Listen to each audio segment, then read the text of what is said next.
ٹھیک ہے جی. تو یہ پہلا سیشن ہمارا کمپلیٹ ہوا کہ جہاں ہم نے غلطی کو اسٹڈی کیا اور دیکھا کہ کیسے پتہ چلے گا کہ یہ غلطی ہمارے اندر موجود ہے. تو آپ لوگ لگا لیں کہیں نشان اپنا کہ یہ غلطی میرے اندر موجود ہے, یہ غلطی میرے اندر موجود ہے. ساری اگر ہیں تو سب پہ ہی لگا لیں, بس سب پہ ہی ساری اندر میرے موجود ہیں. ٹھیک ہے. اب ہم پڑھیں گے کہ سوال یہ ہے کہ یہ غلطی ہمارے اندر آئی کیسے, یعنی کیسے ہمارے اندر پیدا ہو گئی یہ غلطی, وجوہات کیا ہیں اس غلطی کے ہمارے اندر ایگزسٹ کرنے کی, کیا وجوہات ہیں, یہ اب ہم پڑھنے جا رہے ہیں. ٹھیک ہے. تو علامات کا موضوع ختم اور وجوہات کا موضوع شروع.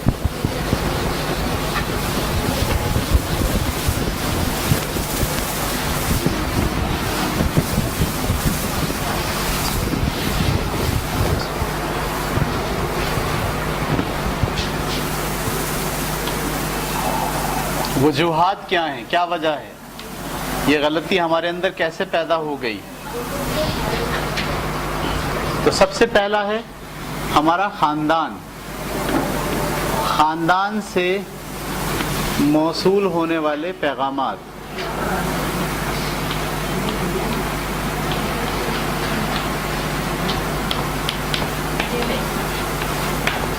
ٹھیک ہے. اصل جو ہمارے اندر یہ غلطی پیدا ہوئی ہے اس کی بنیادی وجہ ہے ہمارا فیملی سسٹم. ہماری فیملی میں کیا ہوتا ہے, بچپن ہی سے اس بات پہ زور دیا جاتا ہے کہ ہم جو کہہ رہے ہیں وہ صحیح ہے وہ کرو, اور ہم جو نہیں کہہ رہے وہ مت کرو. ٹھیک ہے.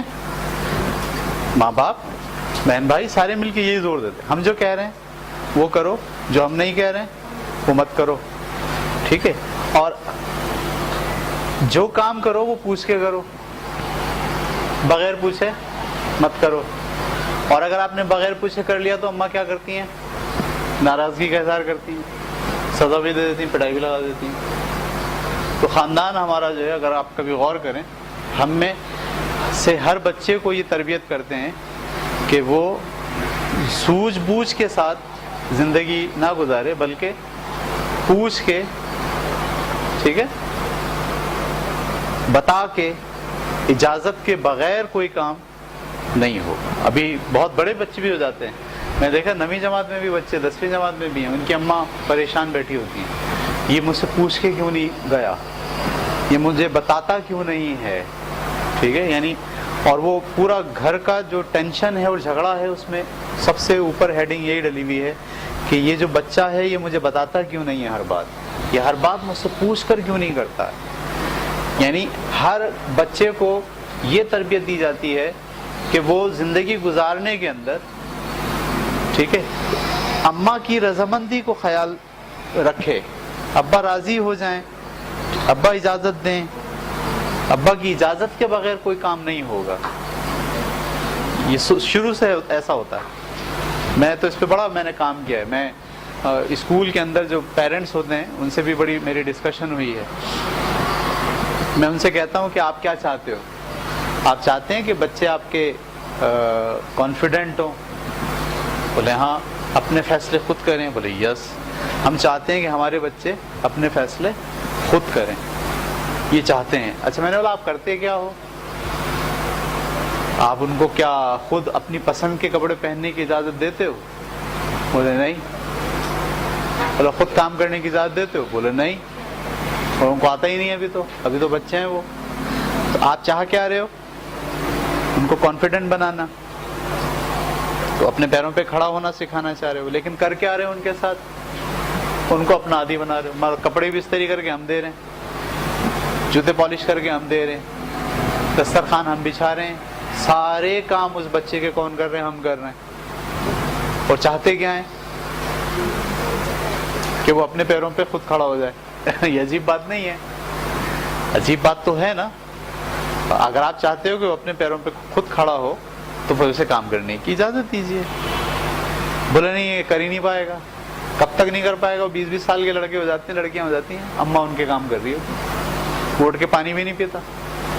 تو رویہ ہمارا یہ ہوتا ہے, تربیت ہماری اس گھر کے اندر یہ ہوتی ہے, اور ہم چاہتے کیا ہیں کہ بچہ کانفیڈنٹ ہو جائے. ٹھیک ہے. ایک ماں نے اپنے بچے سے کہا جاؤ بیٹا بچے نے کہا اماں میں کیا پہنوں شادی میں؟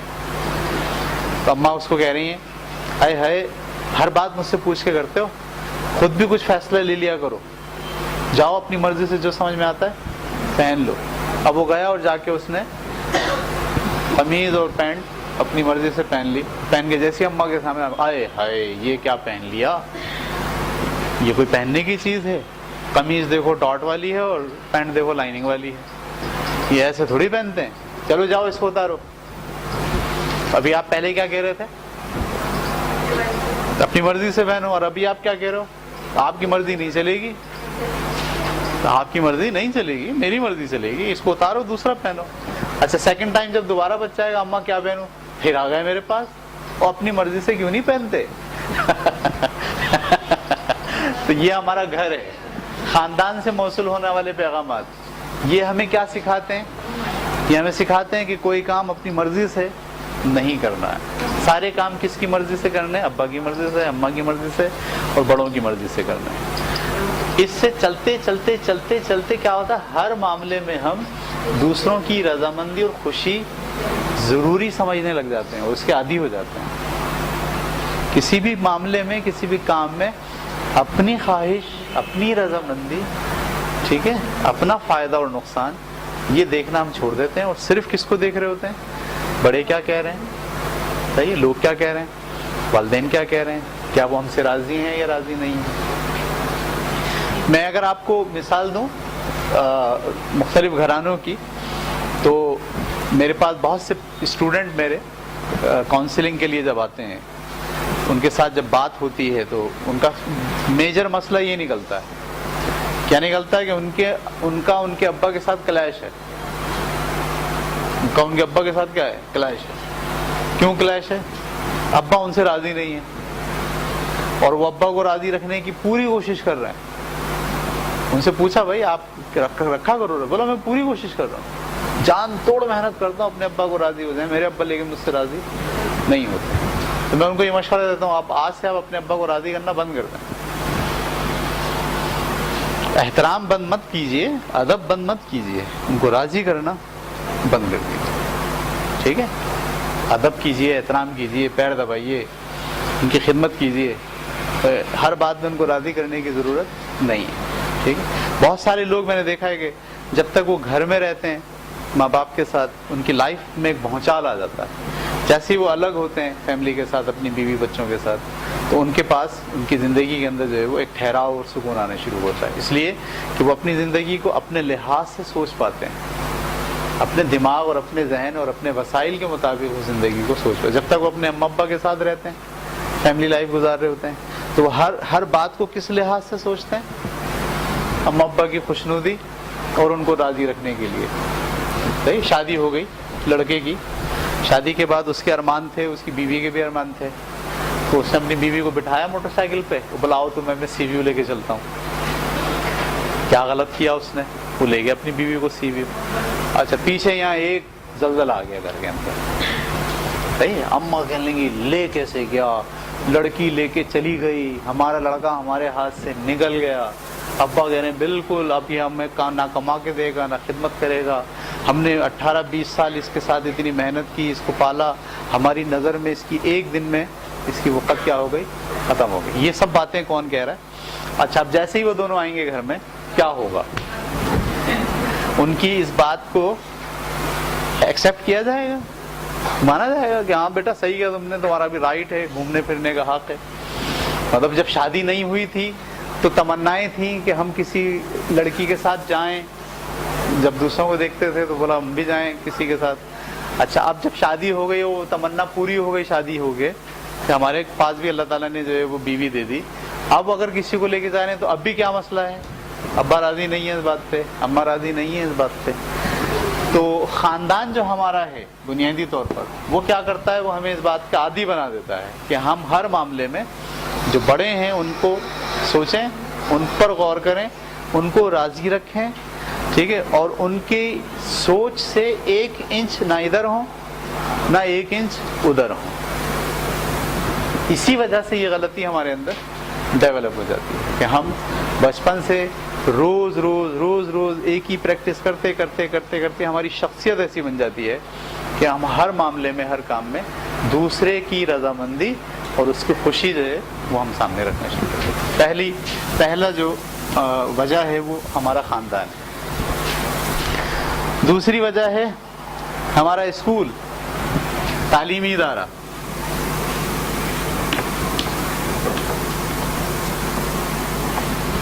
تعلیمی ادارے کیا سکھاتے ہیں ہمیں؟ ٹیچر کی بات سنو۔ فائنل بات کس کی ہوگی؟ ٹیچر کی۔ اپنی بات اپنے پاس رکھو، ہماری بات سنو، ہمیں راضی رکھو، ہم جو کہہ رہے ہیں وہ کرو، اپنی مرضی سے سوال بھی مت پوچھو، ٹھیک ہے؟ جو کام میں تمہیں دوں وہ کرنا، جو میں نہ دوں وہ نہیں کرنا۔ جیسے ہم بھی سمجھیں کہتے ہیں بچوں سے کہیں اگر جب میں لکھواؤں تو لکھنا، اگر میں نہیں لکھواؤں تو نہیں لکھنا۔ تو بچے لکھنے کے لیے بھی انتظار کس کا کرتے ہیں؟ مس کی اجازت کا۔ ہر معاملے میں مس کی اجازت چاہیے، ٹیچر کی اجازت چاہیے، صحیح؟ تو تعلیمی ادارے، اسکولوں میں بھی یہ ہوتا ہے۔ یہاں سے آپ باہر نکلیں، کالج میں چلے جائیں، وہاں پہ بھی یہ ہوتا ہے، اصول ضابطے۔ یونیورسٹی میں چلے جائیں، یونیورسٹی میں بھی یہی ہوتا ہے۔ حالانکہ یونیورسٹی تو بڑا اوپن مائنڈ ہو گیا، نہیں، اسائنمنٹ آپ کو بنانا ہے، ایسے بنانا ہے، سب سے پہلے کانٹینٹ آئے گا، اس کے بعد فلانی چیز آئے گی، پھر فلانی ہیڈنگ ڈلے گی، جو اس میں فونٹ رکھنے ہیں وہ اتنے رکھنے ہیں، جو آپ کو فونٹ لینا ہے وہ یہ لینا ہے، اس کا سائز اتنا رکھنا ہے۔ اب حیران کن حد تک بات ہے کہ ادارہ تعلیمی ہے جو کریٹیوٹی سکھا رہا ہے، لیکن وہ کریٹیوٹی نہیں سکھا رہا، وہ پتہ کیا سکھا رہا؟ فالو کرنا سکھا رہا ہے۔ وہ کہہ رہا ہماری بات کو فالو کیجئے، صحیح ہے؟ اچھا کوئی نہ کرے فالو، کوئی بچہ آپ کی بات فالو کرنے سے انکار کر دے، تو اس بچے کو ہم سب مل کے کیا قرار دے دیتے ہیں؟ بدماش، صحیح ہے؟ اس کو کہاں پہنچا دیتے ہیں؟ آفس میں۔ ہماری بات فالو نہیں کر رہا، کیسے ہو گیا یہ؟ ہماری بات فالو کیوں نہیں کر رہا؟ یونیورسٹی میں لیول کے اوپر بھی بچے سیکھ جاتے ہیں، اگر میرا لیکچرر مجھ سے خوش ہے تو مجھے نمبر اچھے ملیں گے، اگر لیکچرر خوش نہیں ہے تو اس کو خوش رکھتا ہے۔ کلاس روم کے اندر وہ بچہ جو زیادہ سوال پوچھتا ہے، ٹرکی کوشچن کرتا ہے، کیا اس کو استاد اچھا سمجھتا ہے؟ اس سے بدلہ بھی لے گا، وہ نمبر بھی اس کو کم دے گا، چھوڑے گا نہیں اس کو، فیل کرتے وقت بھی گھبرائے گا نہیں، بولے یہ ہے بدماش ایک نمبر کا۔ اس کو قابو میں رکھنے کا طریقہ کیا ہے؟ اس کو بار بار کہا جائے اپنی حد میں رہو، ہم بولتے ہیں نا اسکول اپنی حد میں رہو۔ تو یہ اسکول اور تعلیمی ادارے بھی جو ہے وہ ہمیں یہ سکھا رہے ہوتے ہیں، یہ غلطی ہمارے اندر پیدا کر رہے ہوتے ہیں کہ ہر معاملے میں دوسروں کی رضامندی اور خوشی کا ہمیں خیال رکھنا ہے، صحیح ہے؟ جب ایک بچہ مونٹیسری سے چلتا ہے اور 10ویں جماعت تک پاس ہوتا ہے، اس کو آپ نے خوب لان تان کر کے پٹائی شٹائی لگا کے یہ اس